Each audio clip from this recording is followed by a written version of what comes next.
There are three methods to persuasion: ethos, pathos, and logos. And I'm going to kind of squeeze all three of those into this video and cover them for you. So let's first start with ethos. Ethos is credibility. If you're not a credible speaker, then your audience isn't going to be persuaded by what you are trying to tell them. They won't believe you. So being a credible speaker, first of all, the person is usually qualified to be speaking on that topic. They are trustworthy and they are enthusiastic. They're really excited about what they are speaking on. So there's 3 C's to being a credible speaker. They're competence, character, and charisma. So first, competence. This means perhaps the person has degrees or a degree that goes along with their specialty. Maybe they have experience. Okay, that's going to give them that level of competence.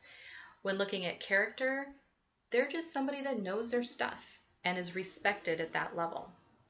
For charisma, this is where we're talking about that enthusiastic, excited, dynamic speaker, right? That we all just sort of get drawn to.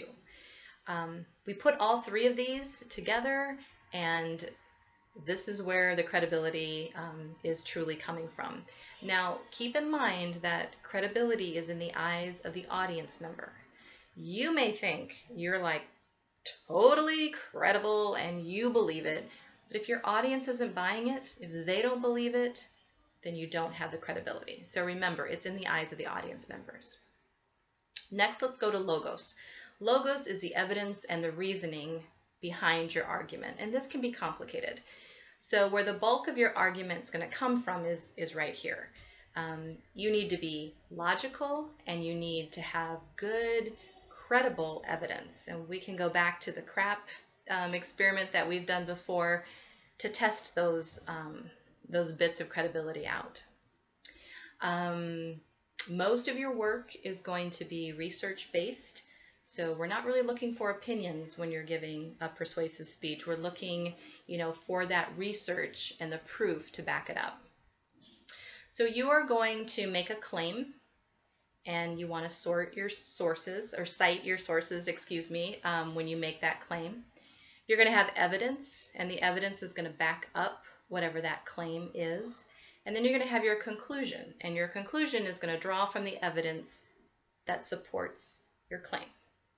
So let me use an example. This is completely made up, so don't crap me on this, because this one is not. This is just made up. So a claim. I can make a claim that riding bikes brings a higher level of health and happiness to people. Okay, that's my claim. Next, I need some evidence. So now I find that there's some research that was done following RAGBRAI riders over a 10-year period. And they studied these riders, and afterwards they found after 10 years that they had less depression, less health issues, and were overall happy with their lives. So in my conclusion, I could draw that, therefore, by riding bikes regularly, one will be more happy, more healthy, more satisfied in their life. Again, that's a totally made up example, but that's how you're building from your claim, your evidence, and then rounding back to what your conclusion is. There's something called fallacies, and your book will have several fallacies. There's one that I want to focus on, and it's called a slippery slope. So if I made the claim that having homosexual unions is going to lead to people being able to marry their pets, okay? Well, there's no connection there, okay? There's no evidence.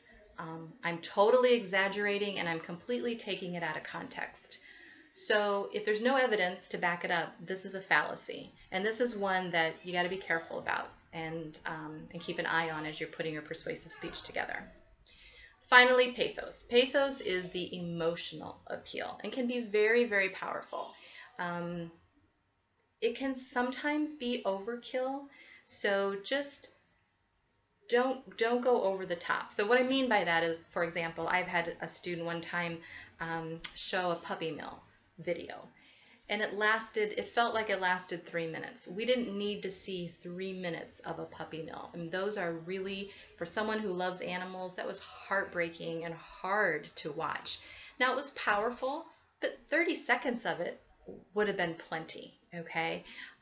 If you go too long, if you're too over the top, people are going to check out, and that's not what you want to have happen. Same thing if you're tugging on the emotion of happiness and compassion and pride and things like that. Again, nothing wrong with that, but just don't get overly mushy, okay? Because if you get overly mushy, people are going to back up and walk away. And again, you don't want that to happen. So these are the three methods of persuasion: ethos, logos, pathos. I know I crammed a lot into this video, but definitely take a look at those, and you really want to make sure that they exist within your persuasive speech.